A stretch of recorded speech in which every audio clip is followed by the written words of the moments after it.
I thought I was just a ghost in a palace of silent air, a girl playing at perfection. I was wrong. My name is Stella Vaughn, and I am a glitch in the clinical perfection of the Hollywood dream. I spend my days pacing the sterile marble of my Bel Air estate, trying to fake my father's legacy with cold formulas of grace and a broken heart. The world thinks I'm the greatest actress of my generation. I think I'm a fraud who lost her soul along with her senses. In Hollywood, aging isn't a process. It's a crime. Every morning, the mirror becomes a crime scene, and the evidence is written in the faint lines around my eyes. I am 35. In any other world, I'd be in my prime. Here, I am a relic, a classic car that everyone admires but no one wants to drive. I sit in my atelier, surrounded by the scent of expensive perfume and expensive lies, clutching a crystal tumbler of whiskey at 10 in the morning, because the burn in my throat is the only thing that feels real anymore. The role of a lifetime was on the table. The Countess in Flames, a biopic of a woman who burned down her world to feel the heat. It was written for me. I felt it in my bones. But when I walked into that audition room, the air was cold. The producers didn't look at my eyes. They looked at the light hitting my skin, searching for shadows that weren't there 10 years ago. I gave them perfection. I gave them technique. I gave them the soul of a woman who has lived. And they thanked me with the politeness of an undertaker. Everything changed the night she trapped me in the shadows of the rain-drenched Chateau Marmont. I had just found out. I didn't get the role. It went to a girl who wasn't even born. When I won my first Oscar, I was standing in the restroom, staring at my reflection, trying to breathe through the corset of my own pride. I expected a common starlet. I expected nothing from the world I could no longer recognize. Then, the door swung open. In walked Mia Lowe. She was a hurricane in a denim jacket. Her hair was a mess of dark curls. Her sneakers were caked in dirt, and she was chewing gum like it was a weapon. She didn't see a legend. She didn't see an icon. She saw an obstacle. She walked to the sink next to mine, spat her gum into the trash, and laughed. A raw, jagged sound that cut through the silence. "You're Stella Vaughn, right?" she asked, not looking at me. "My mom loved your movies. She said you were the best at crying on cue. It's a shame, though. That kind of acting, it's like plastic fruit. Looks good from a distance, but you can't eat it." The audacity was a physical blow. I turned to her, my voice a blade of ice. "Acting is an art of discipline, Miss Lowe. Something you wouldn't understand while you're busy playing a version of yourself for the masses." She leaned in then, her green eyes glowing with a terrifying, vibrant life. She clutched a crushed lily from the vase on the counter, held it to my lips, and whispered against my skin, "If you want to find the truth, Stella, do it with feeling, not with chemistry. You're so busy being perfect that you've forgotten how to be human."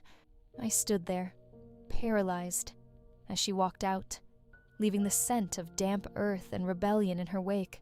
I found her name in every headline the next day. The wild spirit, the savior of cinema. But it wasn't just the news. I found her everywhere. I began to obsess. I searched the archives for her previous work, but what I found were the garden journals of her soul. Not botany or sales, but observations. Observations of me. She had been watching me for months. Every note of my hidden grief in my interviews, every defiant look I gave to the paparazzi, every spark of frozen fire I thought I'd concealed from the world. It wasn't just a consultation or a chance meeting. It was a hunt. She had studied my every move, not to replace me, but to consume me. Now, we are standing on the shattered remains of my laboratory, the film set of the Countess. The producers, in a stroke of marketing genius or pure cruelty, cast me as the Countess's mother, the aging mentor, the shadow to Mia's light. The storm is tearing at the studio rooftops, and the moonlight is flickering into a bruised purple through the skylights. The rules of this house, the rules of my life, are dissolving. I am the only one who can see the woman trembling beneath the messy curls of her freedom. Mia isn't as fearless as she pretends to be. Beneath the dirt and the denim, she is terrified of the very fire she started. And I am terrified that I might like the way it burns. Is this a cage? An obsession? Or the only real thing we've ever felt in this house of glass, perfumes, and lies? The first day of principal photography felt like walking toward my own execution, but with better lighting. The studio was a cavernous maw of black cables, towering lights, and the frantic energy of 100 people pretending to build a world. I sat in my trailer, the air smelling of expensive leather and hairspray, watching the makeup artist try to shade my face into something mature. Every stroke of the brush felt like a betrayal. I was the mentor now, the woman who passes the torch, but the torch felt heavy, and the hand I was supposed to pass it to was currently blasting punk rock in the trailer next to mine. When I stepped onto the set, the silence was immediate. It's the kind of silence reserved for royalty or a car crash. I wore a structured suit of deep charcoal silk, my character's armor. Across the floor, under the harsh hum of the 10K lights, stood Mia. She was dressed in the Countess's signature red gown, a masterpiece of tattered lace and defiance. She looked like a flame licking at a funeral pyre. She didn't look like she was playing a role. She looked like she had just stepped out of a dream I'd forgotten I had. The legendary Stella Vaughn. The director beamed, his voice dripping with the false sincerity of a man who values box office over blood. Let's start with scene 42, the confrontation. The mother realizes her daughter is no longer a child, but a monster. We took our positions. The cameras, massive, unblinking eyes, slid into place on their dollies. Mia didn't look at me during the light check. She was humming to herself, her fingers twitching against the fabric of her dress. She was in it. She was breathing the stale air of the set, as if it were the smog of the 19th century. Action! I delivered my lines with the precision of a surgeon. I was a master of the pause, the subtle flicker of an eyelid, the way a voice breaks just enough to suggest emotion without losing its dignity. I was giving a masterclass. But Mia wasn't playing the game. She didn't wait for her cue. She cut me off, her voice a raw, unpolished rasp that made my refined delivery sound like a recorded message. "You don't want a daughter," she hissed, stepping into my personal space, breaking the safety zone we usually keep for the cameras. "You want a mirror. You want me to stay small, so you can feel big." She wasn't following the script. She was probing. Her green eyes were inches from mine, and for a second, I forgot where the cameras were. I forgot the crew. I saw the girl from the Chateau Marmont, the one who had pressed a crushed flower to my lips. She was challenging me to stop acting and start living. "Cut!" the director shouted. "Mia, watch the marks. Stella, that was good, but give me more heat. Don't just judge her. Fear her. Fear her." I had spent 20 years being the one who was feared. To be told to fear this child was a humiliation I couldn't swallow. We went again, and again. 14 takes of Mia Lo dragging me into the mud of her truth. By the end of the day, I was exhausted. My bones ached with a fatigue that sleep wouldn't touch. I was leaving the studio, the Hollywood hills silhouetted like jagged teeth against a bruised violet sky, when I saw her. She was sitting on the steps of her trailer, the red lace of her costume trailing in the dirt, smoking a cigarette. She looked small, vulnerable. The wild spirit was dimming in the evening light. "You're late for your rap party, Miss Lo," I said, my heels clicking sharply against the asphalt. She looked up, and the defiance was gone, replaced by a hollow look that I knew all too well. I hate parties. Too many people trying to breathe my air. Besides, She flicked the ash into the wind. I'm still stuck in that scene. You were holding back, Stella. Why? Are you afraid that if you let go, there won't be anything left of the icon? I should have kept walking. I should have called my driver and disappeared into the safety of my hills. Instead, I sat down next to her, the silk of my suit against the cold metal of the steps. I have spent my life building that icon, Mia. It is the only thing that protects me from a world that wants to consume me. You think your feeling is enough? Feelings are volatile. They burn out. Technique is what keeps you standing when the fire dies. She turned to me, her face so close I could see the individual lashes, the faint smudge of eyeliner. She reached out, her fingers hovering near my jaw. I didn't flinch. She tucked a stray platinum curl behind my ear, her fingertips lingering for a fraction of a second, a touch that felt like a spark in a room full of gasoline. You're wrong, she whispered. Technique is just a cage. You're so scared of being messy that you've stopped being beautiful. I didn't come here to take your role, Stella. I came here to see if the woman I fell in love with on the screen actually exists, or if she was just a ghost, made of light and shadow. The word love hit me like a physical weight, not the fan worship I was used to, but something deeper, an obsession, a recognition. I looked at her, and for the first time, I didn't see a rival. I saw the only person in this god-forsaken town who wasn't looking at my legend, but at my soul. I found your journals, Mia, I said, my voice barely a whisper. In the archives. Why did you write about me for months? Why the silent observation? A faint blush crept up her neck, a human reaction she couldn't fake. Because you were the only real thing in a house of glass. I wanted to see the spark beneath the ice. I wanted to know if I could be the one to set it free. The air between us seemed to vibrate, a tension so thick it felt like it could shatter the studio windows. I realized then that this wasn't just a movie. This was a war of hearts. Mia was the storm, and I was the fortress, and the fortress was beginning to crumble. The moonlight is different tonight, she said, looking up at the sky.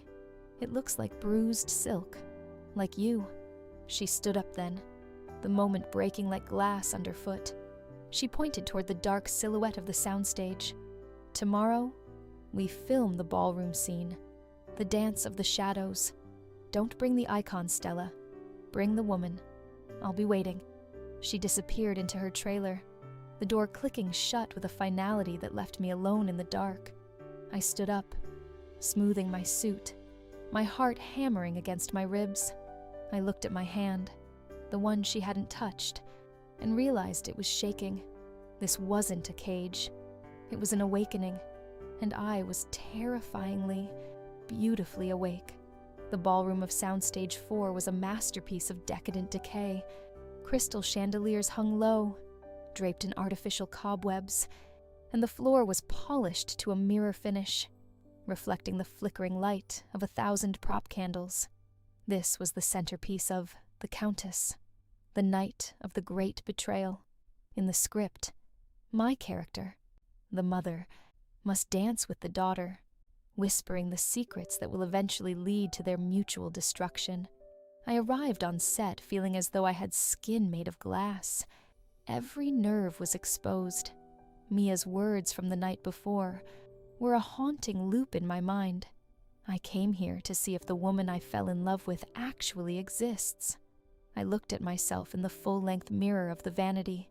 My hair was pulled into a severe, high-arched chignon, and my dress was a heavy, midnight blue velvet that pulled at my shoulders. I looked like a queen. I felt like a prisoner. When Mia stepped onto the floor, the collective breath of the crew hitched. She didn't look like a starlet. She looked like an elemental force. Her red lace gown had been tightened, her dark hair a wild halo around a face that was pale and resolute. She didn't look at the director. She didn't look at the lighting technicians. Her eyes found mine across the vast, empty ballroom and stayed there. Positions, the director barked. This is a waltz, ladies. But I want it to look like a duel. Stella, you lead. Mia, you resist. Then you surrender. Music. The haunting minor key swell of the violins filled the stage. I stepped into the light, my heels clicking rhythmically against the floor. Mia met me in the center. I reached out, my gloved hand finding her waist, her hand coming up to rest on my shoulder. The contact was electric. It wasn't the polite touch of two professionals. It was the collision of two magnetic poles. Find your center, I whispered, repeating the words I had used to coach her in the earlier weeks. But my voice was thick with a weight I couldn't hide. I found it, she replied, her eyes locked onto mine. It's right here, between us. We began to move. The cameras on their long cranes circled us like predatory birds. Around us, the extras, the ghosts of the high society, swirled in a blur of lace and tuxedos. But they didn't exist. There was only the heat of Mia's body against mine, the scent of her sweat, and the faint, earthy aroma of the crushed lilies she still wore in her hair.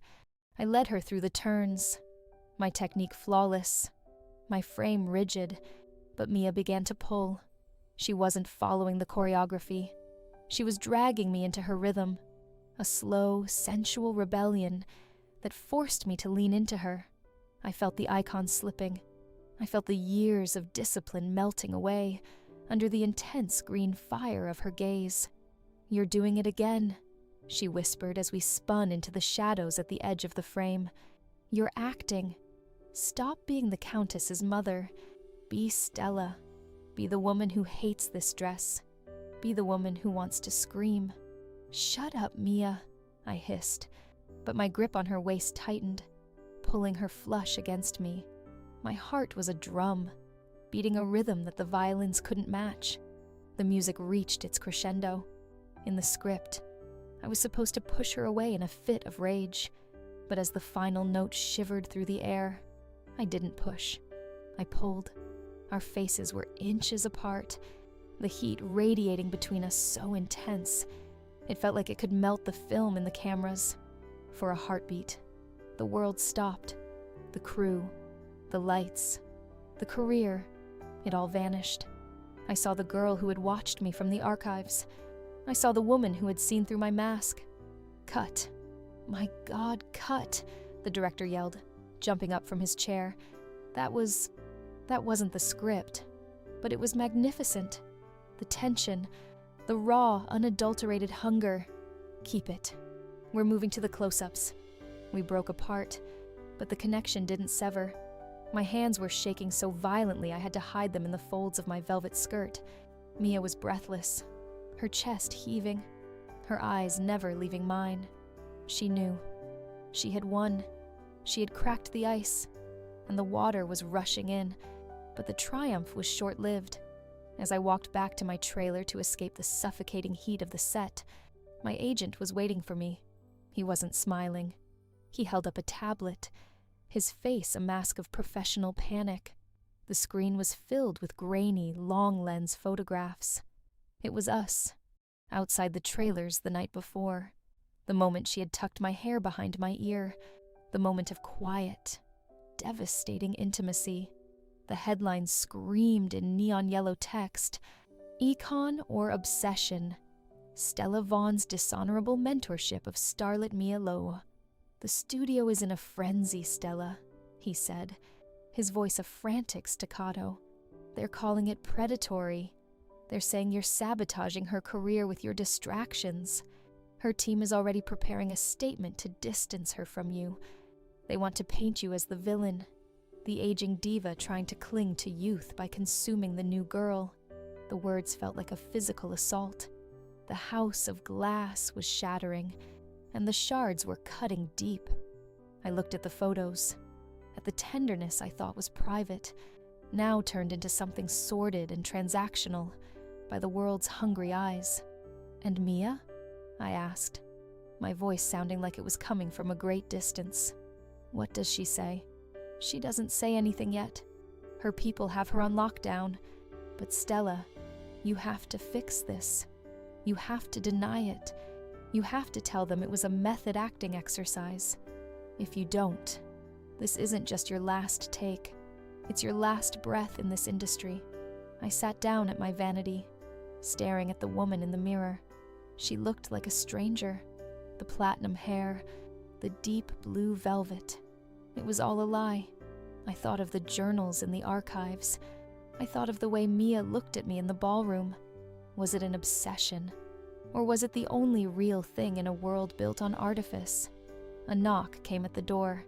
It wasn't the polite tap of an assistant. It was a rhythmic, urgent thud. I opened it to find Mia. She had escaped her handlers. Her red dress was torn at the hem. Her makeup was smeared, and she looked like she had run through a war zone. "Did you see?" she asked, her voice trembling. "I saw," I said, stepping back to let her in. She shut the door and leaned against it, her eyes searching mine for a sign of the icon, but finding only the woman. "They want me to say, 'You forced yourself on me.' They want me to be the victim so they can save the movie. They told me if I don't play along, they'll bury me before I even start." She walked toward me, the distance between us closing until she was standing in my personal space again.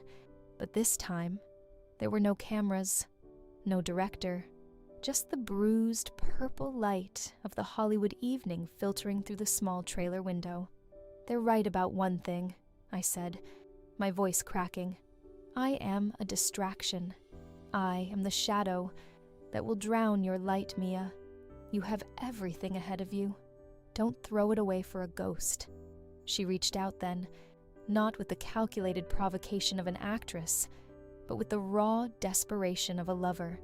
She grabbed my hand, the one stained with the metaphorical blood of my career, and pressed it to her heart.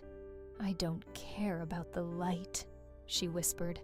"I don't care about the Countess. I care about the woman who looked at me in that ballroom as if I was the only thing that mattered. Is this a cage, Stella? Or are we the only ones who are truly free?"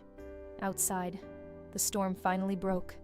Rain began to drum against the metal roof of the trailer, a chaotic, cleansing sound. The rules were gone. The formulas were broken. And in the silence between the thunderclaps, I realized that I didn't want to be a legend anymore. I just wanted to be hers. The night of the premiere for The Countess in Flames felt like the end of the world, dressed in black tie and diamonds. The TCL Chinese Theater was surrounded by a sea of flashbulbs so bright, they looked like a continuous explosion. The air was thick with the scent of rain on hot asphalt and the metallic tang of static. This was the arena. This was where the lies were supposed to be sanctified. My dress was a masterpiece of architectural spite, a column of silver chainmail that weighed 30 pounds. It was cold against my skin, a literal suit of armor. I stood in the wings of the stage, watching the celebrities and the suits file into their seats. My agent was whispering in my ear about damage control, about the speech I had to give, about the professional bond I had to emphasize to clear the air of the scandal. I didn't hear a word. I was looking for a flash of red. Mia arrived late. It was a calculated move, or perhaps a final act of rebellion. She didn't wear the gown they had picked for her. She walked onto that carpet in a vintage black tuxedo, her hair slicked back, her green eyes looking directly into the lenses of the cameras that wanted to devour her. She looked like a heart, beating in an iron lung. When our eyes met in the crowded lobby, the world went silent. No one else existed. Not the studio heads, not the fans screaming behind the barricades.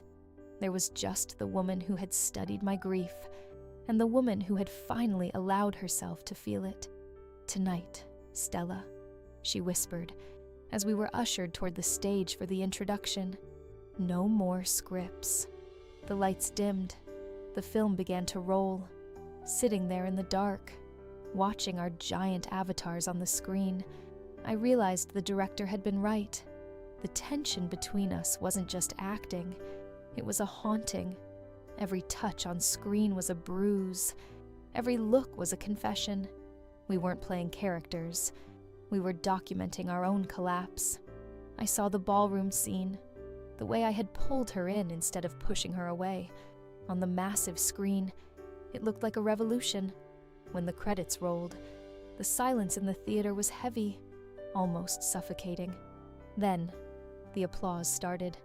Not the polite clap of a satisfied audience, but a roar of something primal. They had seen the truth, and they were terrified and mesmerized by it. We were called to the stage. The lights hit us, blinding and hot. The moderator began with a softball question about chemistry, his voice oily with the desire for a soundbite. My agent signaled me from the front row. Deny it now. I stepped to the microphone.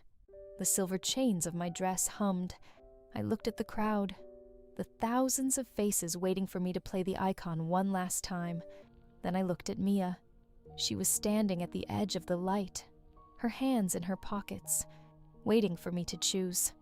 I spent 20 years in this house of glass, I said, my voice echoing, stronger than it had ever been.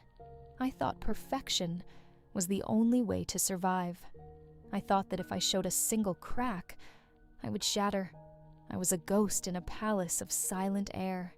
The room went still. Even the cameras seemed to stop clicking. I was told that Miss Lowe was a distraction, a threat to my legacy.